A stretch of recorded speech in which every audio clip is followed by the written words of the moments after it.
Hi అండి. మనమైతే 10 మినిట్స్లో కుక్కర్లో పప్పు చేసేసుకుందాం. ముందుగా మనమైతే పప్పుని నీట్గా కడిగేసుకొని మిగతా కొన్ని వాటర్ వేసేసి చూస్తున్నారు కదా, కలుపుతున్నాను ఎలా ఉంది. దాంట్లోకి కొన్ని వాటర్ యాడ్ చేసుకొని మనం అన్నీ అందులోనే వేసేసుకోవాలన్నమాట. కొత్తిమీర, కరివేపాకు, ఎల్లిపాయలు, ఉల్లిపాయలు, ఇంకా టమాటా, పచ్చిమిర్చి చూస్తున్నారు కదా, దాంట్లోకి ఒక్కొక్కటి యాడ్ చేసేసుకోవాలన్నమాట. దాంట్లోకి ఉల్లిగడ్డ, ఇంకా టమాటో, పచ్చిమిర్చి, కొత్తిమీర, కరివేపాకు, వెల్లుల్లి అన్నీ అందులోనే యాడ్ చేసుకోవాలంటాయి. ఎందుకంటే మనకు 10 మినిట్స్లో ఒక్కొక్కసారి చిరాకులు వేస్తుందనమాట, అమ్మ వంట చేయాలని. అందుకని మళ్ళీ ఎప్పుడైనా మన ఇంట్లో కూరగాయలు లేనప్పుడు ఇలా సింపుల్గా 10 మినిట్స్లో పప్పు రెడీ చేసేసుకుందాం. అన్నీ అందులో వేసేసిన తర్వాత మళ్ళీ మనం అందులోకి కొంచెం పసుపు, చూస్తున్నారు కదా అన్నీ వేసేసినాను. దాంట్లోకి మనం తర్వాత పసుపుని యాడ్ చేసేసుకుందాం. అందులోకి సాల్ట్ కూడా అందులో వేసేసుకుందాం. ఇంకొంచెం కారపొడి మనము ఎలా తింటామో, ఎక్కువైతే ఎక్కువ, నార్మల్గా తింటే నార్మల్గా వేసేసుకుందాం. ఎందుకంటే ఆల్రెడీ మనం పచ్చిమిర్చి వేసేసేసాం కదా అందులో, సో కారం ఎక్కువ కాకుండా నార్మల్గా వేసేసుకుందాం. ఎలా తింటే అలా అన్నమాట, ఓకేనా. దాన్ని మళ్ళీ మనం కలిపేసుకొని మళ్ళీ మనం కొంచెం టేస్టీ కోసమని కొంచెం పుల్లగా ఉండాలి కాబట్టి దీంట్లోకి మనం కొంచెం చింతపండు వేసేసుకుందాం.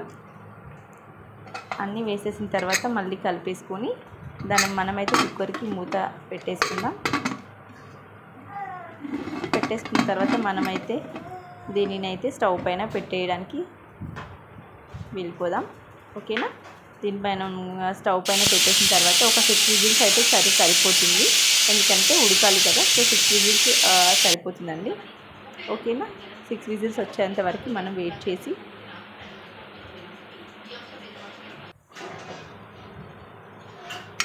విజిల్స్ అయిపోయిన తర్వాత మళ్ళీ మనం దీన్ని అయితే మూత తీసేసుకొని చూస్తున్నారు కదా ఫ్రెండ్స్, ఎంత బాగా ఉడికిపోయిందో పప్పు అయితే. చూస్తున్నారు కదా ఎంత ఉడికిపోయిందో, ఒక్కసారి మనం అలా చూసేసుకోవాలన్నమాట. బాగానే ఉడికిపోయింది, ఓకే. దీంట్లోకి మనమైతే ఓన్లీ పోపు వేసుకోవడానికి అయితే మనం ఒక చిన్న బాండిని స్టవ్ పైన పెట్టేసుకొని పోపు వేసేసుకుందాం, ఓకేనా. ఆయిల్ యాడ్ చేసేసుకొని దీంట్లోకి అయితే మనం సింపుల్గా తొందరగా అయ్యేటట్టు చూసుకోవాలన్నమాట. ఎందుకంటే ఓన్లీ ఇప్పుడు ఆ పప్పులోకి అయితే ఓన్లీ పోపు వేసుకుంటే పప్పు రెడీ అయిపోతుందండి.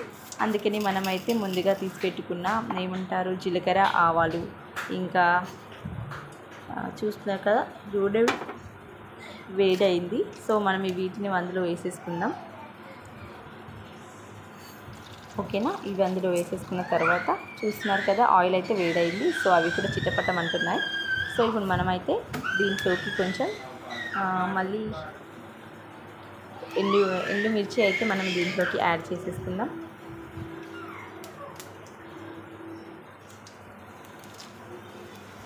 చూస్తున్నారు కదా కొంచెం వేగుతున్నాయి, సో అవి వేగేటప్పుడే మళ్ళీ మనం అందులో వెల్లుల్లి వేసేసుకుంటే అయిపోతుంది.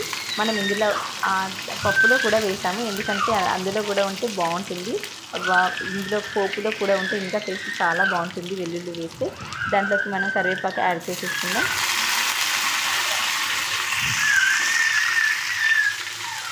దీంట్లోకి మళ్ళీ మనం కొంచెం టేస్ట్ కోసం అని చెప్పేసి అల్లం వెల్లుల్లి పేస్ట్ కూడా యాడ్ చేసేసుకుందాం.